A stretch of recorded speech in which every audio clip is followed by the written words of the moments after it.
teknis, dan kemudian yang terkait dengan kurikulum penyederhanaan, maka kami layani dengan tahapan pendidikan dan pelatihan. Nanti di belakang akan saya jelaskan. Nah, guru belajar ini adalah kita lakukan dalam rangka dengan tujuan untuk terwujudnya peningkatan kemampuan guru dalam merancang pembelajaran, ya, khususnya dalam jarak jauh dan penyederhanaan beban kurikulum, kemudian memberikan peningkatan kemampuan guru dalam mengelola pembelajaran jarak jauh yang melibatkan murid, kemudian peningkatan kemampuan guru dalam melakukan asesmen pembelajaran jarak jauh yang berdampak pada kualitas pembelajaran, dan yang keempat adalah peningkatan kemampuan guru dalam menggunakan teknologi untuk pembelajaran jarak jauh secara aktif. Nah, kami menyusun skema dari pelatihan dengan program guru belajar ini dalam 4 tahapan. Tahap 1 adalah orientasi program dengan tujuan untuk menjelaskan tujuan dan manfaat program, memahami alur dan penggunaan learning management system untuk guru belajar, dan kemudian masuk ke tahapan yang kedua adalah bimbingan teknis yang tujuannya adalah untuk mempelajari konsep kunci dalam melakukan pembelajaran jarak jauh. Nah, setelah guru menyelesaikan dan bisa memenuhi passing grade dalam tahapan bimbingan teknis, maka guru nanti akan masuk pada tahapan berikutnya, yaitu pendidikan dan pelatihan. Nah, tujuan dalam tahapan ini adalah untuk menyaksikan webinar untuk mendapatkan inspirasi pembelajaran jarak jauh, untuk merancang dan menerapkan pembelajaran jarak jauh, dan merefleksikan praktek pembelajaran jarak jauh.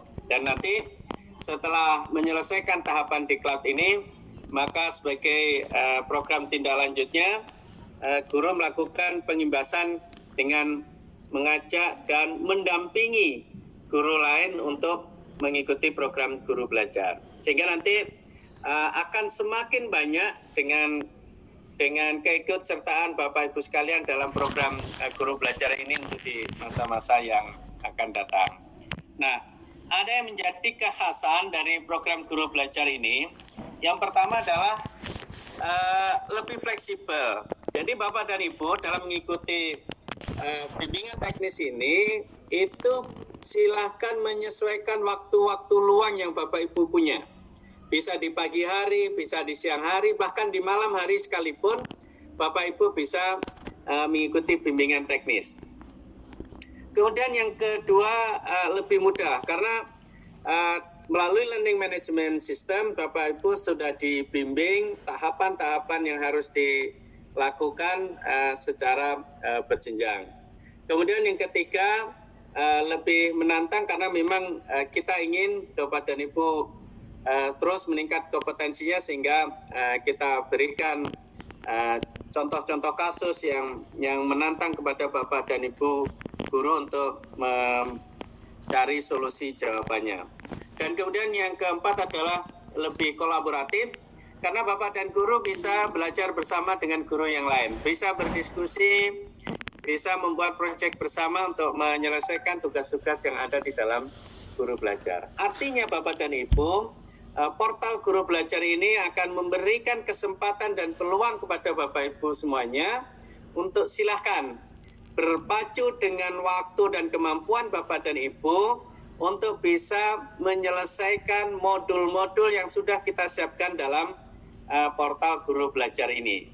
Dan ini tahap karena baru diluncurkan hari Selasa kemarin, dan ini akan terus kita perkaya, dan paling tidak sekarang Bapak dan Ibu sudah bisa mengikuti bimbingan teknis dengan 6 modul yang sudah kami siapkan nanti selepas mengikuti orientasi. Dan di tahapan berikutnya nanti ketika di diklat kami sudah siapkan untuk Bapak dan Ibu bisa mengikuti pendidikan dengan melihat mata pelajaran dan jenjang pendidikan yang Bapak Ibu ampuh di dalam sekolah. Nah, inilah Bapak dan Ibu beberapa hal yang menjadi catatan penting dari program guru belajar ini, karena kita sedang menuju kepada perubahan mindset kita untuk bisa menggunakan budaya inovasi dalam rangka kita memberikan pelayanan kepada anak-anak. Nah, ini dengan budaya inovasi itulah maka kita ingin adanya kekokohan pada diri kita, sikap mental kita untuk nyaman dengan ketidaknyamanan ya. Pandemik ini jangan terlalu diratapi, tapi bagaimana kemudian ini bisa menjadi tantangan bagi kita semuanya untuk bisa menjadi lebih maju. Kemudian yang kedua, tumbuhkan sikap pembelajar, yaitu kemampuan untuk belajar dan terus belajar. Dan yang ketiga, orientasikan semua yang kita kerjakan ini kepada murid, karena memang end to end dari layanan pendidikan kita adalah murid. Semuanya harus terukur dengan meningkatnya capaian hasil belajar anak kita. Kemudian yang keempat adalah adopsi teknologi dalam inovasi pembelajaran kita. Nah, saya ingin mengakhiri paparan saya ini dengan permohonan. Satu, saya mohon kepada teman-teman Dinas Pendidikan Provinsi dan Kabupaten dan Bapak Ibu Guru yang hadir pada kesempatan kali ini, silahkan atau mohon program guru belajar ini diikuti dengan baik penjelasannya nanti, kemudian sampaikan kepada guru yang lain untuk bisa dimanfaatkan sebagai sarana bagi peningkatan kompetensi Bapak Ibu Guru kita. Dan ini akan terus kita perkaya dengan konten-konten yang baru. Kemudian yang kedua, kami sedang menyiapkan sebuah sistem bahwa kegiatan ataupun aktivitas di dalam guru belajar ini, kalau Bapak dan Ibu sudah menyelesaikan satu modul, kemudian Bapak dan Ibu bisa menyelesaikan post testnya dengan passing grade minimal yang kami tetapkan, maka Bapak dan Ibu akan sampai pada tahapan untuk berhak mendapatkan penghargaan, yaitu berupa sertifikat. Dan kami di Tata Kelola GTK sedang menyiapkan skema agar sertifikat yang kami terbitkan melalui program guru belajar ini terintegrasi langsung dengan sistem penilaian angka kredit. Nah, sehingga dengan demikian maka guru-guru yang mengikuti pelatihan dan menyelesaikan program guru belajar dengan baik ini, maka secara langsung angka kreditnya akan terakui di dalam sistem PAK kita. Nah, inilah upaya-upaya yang kami lakukan untuk membuat semakin mudah dan terintegrasi dengan program-program yang sedang kita kembangkan. Saya kira itu Pak Misbah, beberapa hal yang kami dapatkan. Sekali lagi terima kasih Bapak Ibu, mudah-mudahan kehadiran guru belajar ini semakin menambah hasanah pengetahuan kita, semakin memudahkan upaya dan tanggung jawab kita untuk memajukan pendidikan di Indonesia. Terima kasih. Assalamualaikum. Dan saya sampaikan ucapan terima kasih pada Mas Buki yang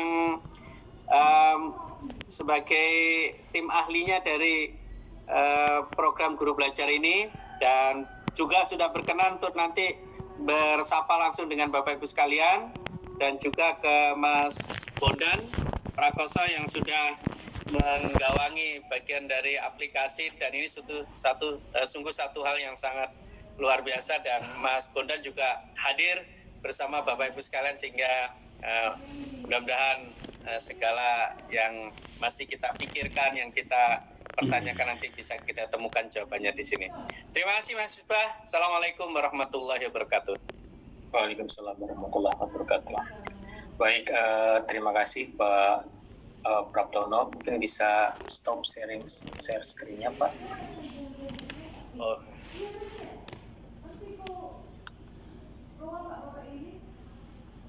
Baik, Bapak Ibu yang kami hormati, sebelum paparan narasumber berikutnya, perlu kami sampaikan bahwa sebelumnya program ini telah diuji coba kepada guru-guru yang hampir 1.000 guru, sehingga kami telah memiliki testimoni terkait program ini. Untuk itu, mari kita coba simak terlebih dahulu video-video terkait testimoni program Guru Belajar seri masa pandemi COVID-19. Silakan Mas Budi.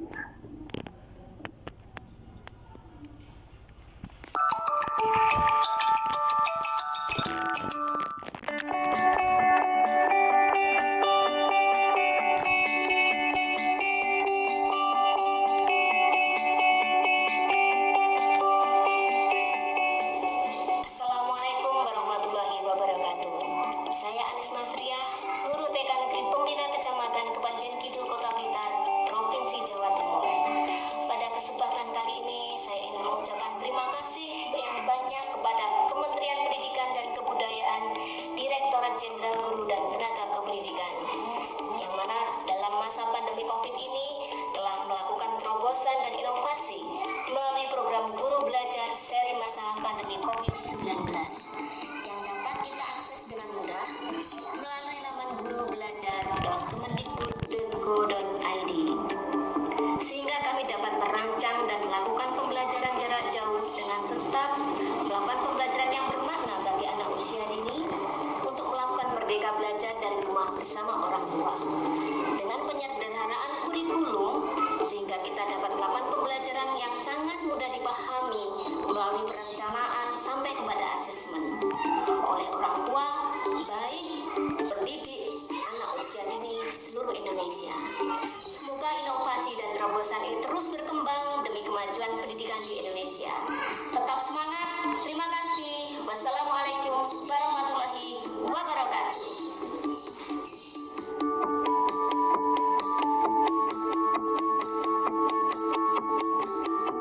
Bismillahirrahmanirrahim. Assalamualaikum warahmatullahi wabarakatuh. Perkenalkan, saya Abdul Muhsin, guru dari SD Negeri Kakak Tua, Kota Makassar, Provinsi Sulawesi Selatan.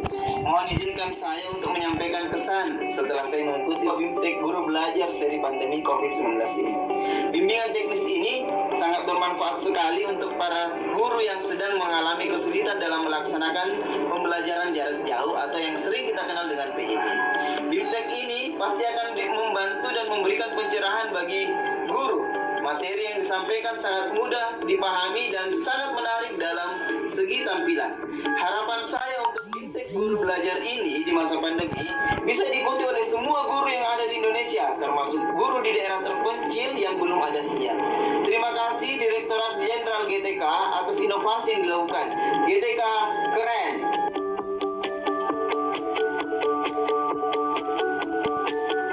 Assalamualaikum warahmatullahi wabarakatuh. Saya Dustiwati Sarjana Sains dari SMP Negeri 1 Pasirian, Kabupaten Lumajang, Provinsi Jawa Timur, akan membagikan kisah saya dalam mengikuti BIMTEK Guru Belajar. Di sini kita bisa mengikutinya dengan menggunakan akun CPKB kita. Kemudian di sini kita akan belajar konsep PJJ dengan modul yang dengan tampilan infografis yang sangat menarik dan engaging. Kemudian juga disajikan video pendek yang akan membuat mata kita tidak menjadi lelah. Harapan saya bahwa program ini dapat digunakan bagi guru seluruh Indonesia untuk belajar secara mandiri. Terima kasih atas fasilitasi dan inovasi dari Ditjen GTK. Wassalamualaikum warahmatullahi wabarakatuh.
demikian tadi testimoni dari guru-guru yang telah mengikuti uji coba program guru belajar. Baik, Bapak Ibu, kita lanjutkan ke acara paparan selanjutnya tentang program guru belajar yang akan disampaikan oleh tim ahli, tim pengembang guru belajar seri masa pandemi COVID-19. Untuk itu kepada Bapak Buki Setiawan, kami persilakan. Oke, terima kasih Pak Moderator. Selamat pagi, selamat siang. Assalamualaikum warahmatullahi wabarakatuh. Selamat pagi Bu Nunu, Pak Pratono, Mas Bondan, dan rekan-rekan guru semuanya.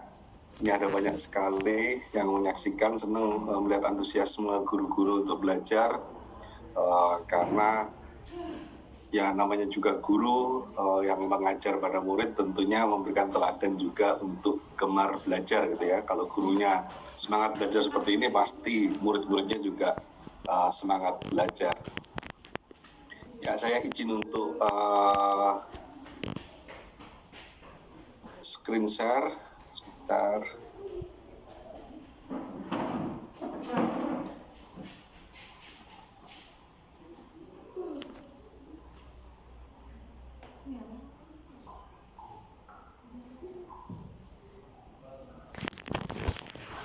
Semoga sudah terlihat ya.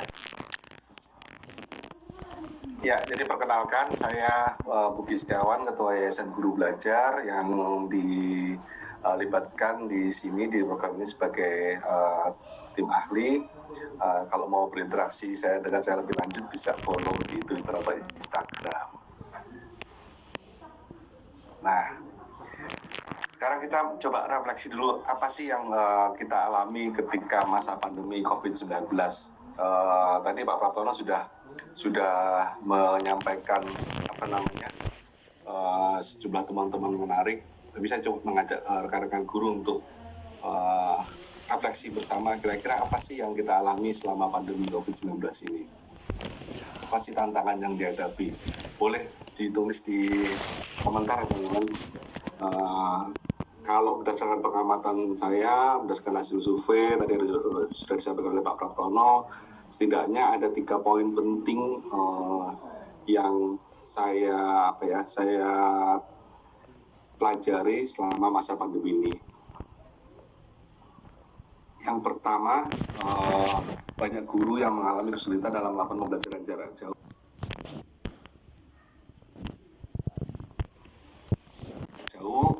Baik dari aspek teknologi, relasi, maupun pedagogi. Teknologi berkaitan dengan penggunaan gawai, akses yang tidak merata, tarif yang mahal, dan jaringan yang tidak stabil, banyak hal lagi yang berkaitan dengan teknologi. Yang kedua berkaitan dengan relasi.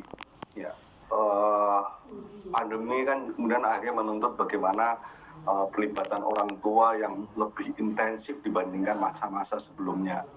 Dan ini menjadi PR buat kita semua karena masih menjadi tantangan untuk membangun sinergi antara guru dengan orang tua. Yang ketiga soal pedagogi. Soal pedagogi ini kalau berdasarkan hasil survei, 2 hal yang paling banyak menjadi kesulitan, yaitu soal manajemen kelas.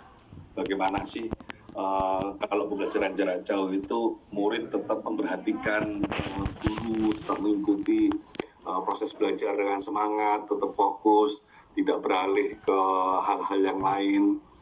Itu soal manajemen kelas, karena kan tentu beda sekali ya manajemen kelas di tatap muka, di kelas tatap muka yang guru bisa langsung berinteraksi dengan murid-muridnya, dengan pembelajaran jarak jauh yang guru tidak berinteraksi secara langsung. Tentu manajemen kelasnya itu akan berbeda.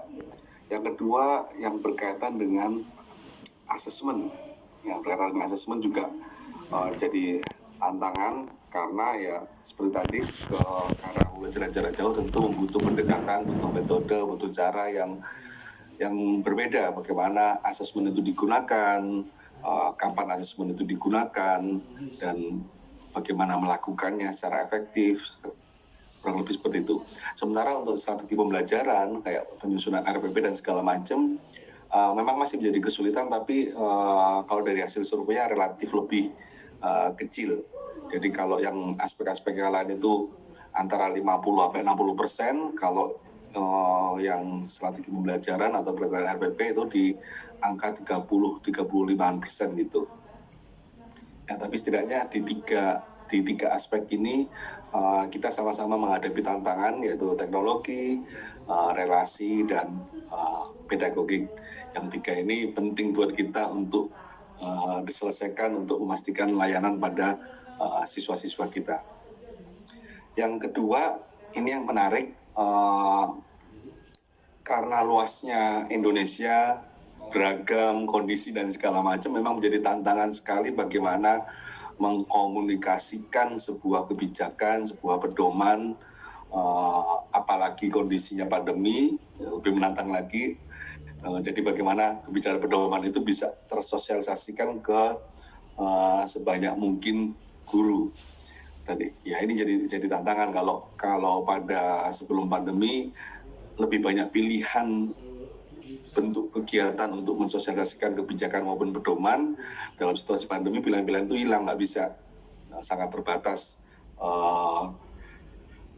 Lebih banyak mengandalkan jalur-jalur online atau daring gitu ya. Itu jadi akhirnya akibatnya adalah masih banyak guru yang masih belum mengetahui dan mempelajari kebijakan yang pedoman terkait pandemi COVID-19. Misal terkait dengan kebijakan kurikulum dalam kondisi khusus, kebijakan mengenai asesmen diagnosis, itu juga belum banyak yang tahu. Sudah ada yang tahu asesmen diagnosis? Wah, kalau sudah tahu keren berarti. Ada berarti guru yang keren. Itu jadi ada dua problem ini, soal kesulitan sama belum tersosialisasikannya. Padahal kan kebijakan dan pedoman yang dibuat oleh Kementerian Pendidikan dan Kebudayaan ini tujuannya membantu guru-guru untuk bisa menghadapi tantangan pandemi. Kalau kurang tersosialisasikan, ya dampaknya guru-guru tidak terbantu. Tapi ini tantangan kita bersama ya. Jadi tantangan baik buat tim Kemdikbud sendiri, buat kami sebagai praktisi dan ahli pendidikan, maupun buat rekan-rekan guru. Jadi kita di sini tidak ada konteks ini salahnya siapa, lebih konteksnya adalah ini adalah PR yang harus kita kerjakan bareng-bareng, karena Indonesia luas, jumlah guru banyak, kita nggak akan bisa menyelesaikan agenda ini kalau kita tidak bergotong royong. Nah, yang poin ketiga menarik. Poin ketiga itu, oleh karena itu warnanya saya bedakan.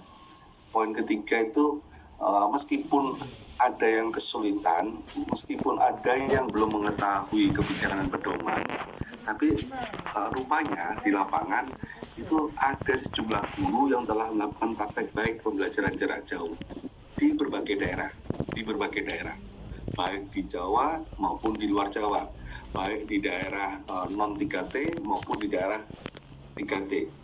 Nah, saya ketemu, saya ngobrol di media sosial dengan sejumlah guru yang mereka sudah melakukan praktek baik pembelajaran jarak jauh yang wow gitu ya.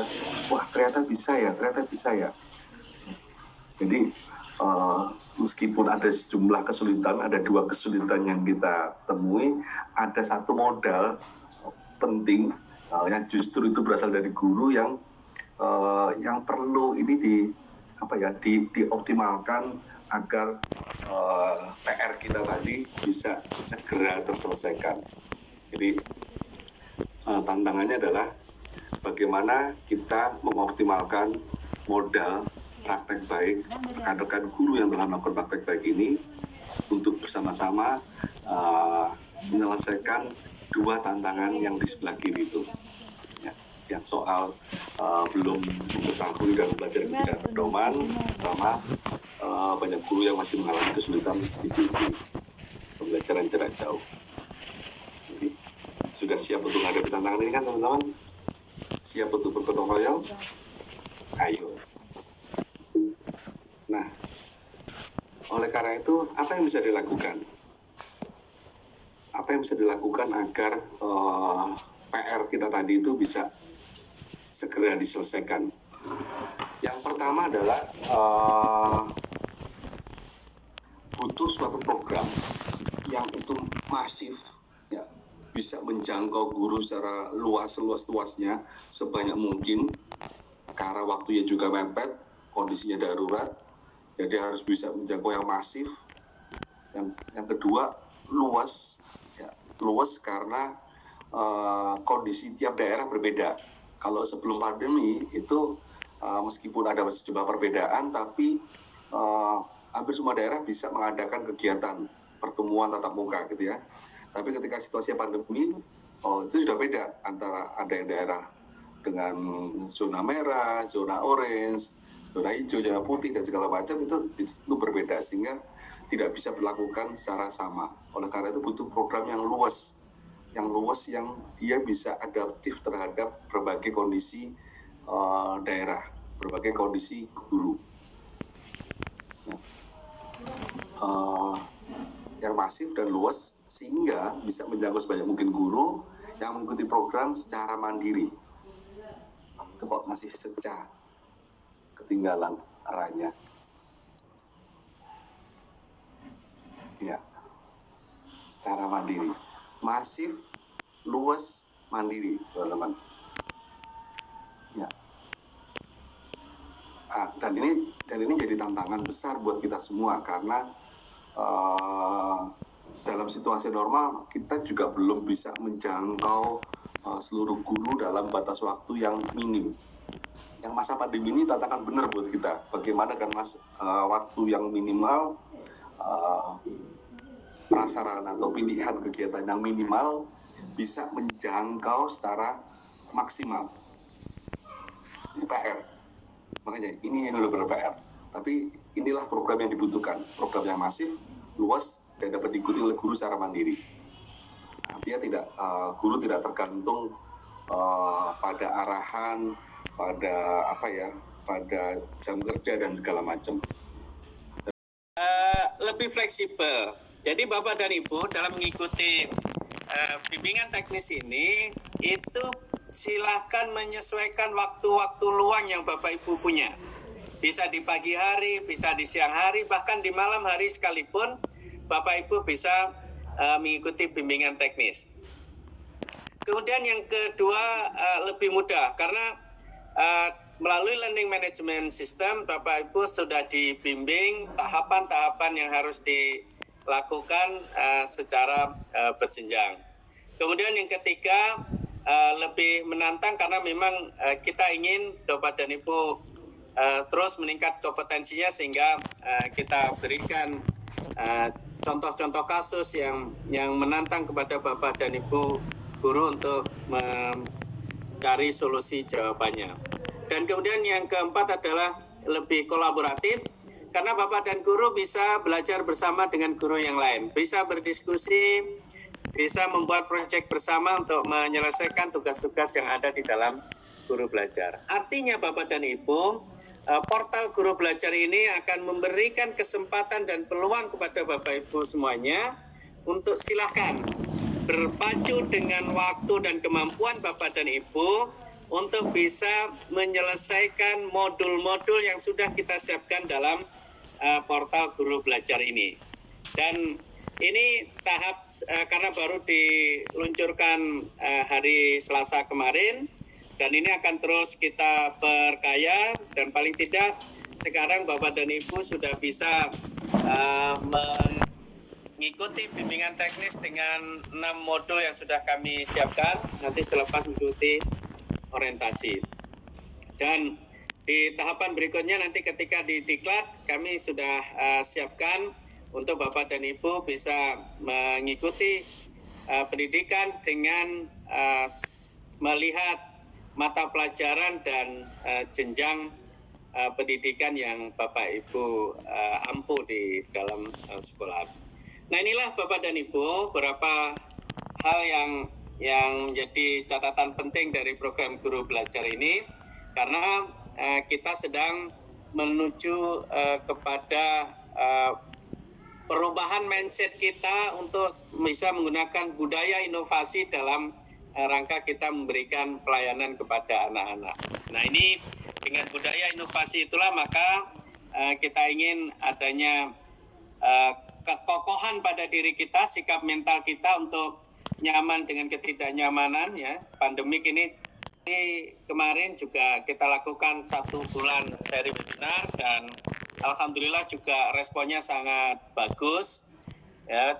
Selamat berrakor dan harapannya setelah rakor ini kami dari seluruh direktorat di Kemendikbud, GTK khususnya jarak jauh yang berdampak pada kualitas pembelajaran, dan yang keempat adalah peningkatan kemampuan guru dalam menggunakan teknologi untuk pembelajaran jarak jauh secara aktif. Nah, kami menyusun skema dari pelatihan dengan program guru belajar ini dalam 4 tahapan untuk bantuan internet, layanan internet, kemudian 89,1% orang tua yang sudah terlibat diri dalam jauh. Nah, setelah guru menyelesaikan dan bisa mengikuti webinar dalam kanal YouTube dan beberapa puluhan ribu dalam Zoom. Nah, ini memberikan sinyal kepada kita bahwa sesungguhnya guru-guru kita itu sangat haus untuk terus bisa meningkatkan kompetensinya. Nah, berangkat dari 2 pengalaman itulah, maka kemudian kami di Dijen GTK membuka layanan baru ya dalam rangka untuk peningkatan kompetensi para guru kita dengan program guru belajar khususnya terkait dengan masa pandemi COVID-19 ini.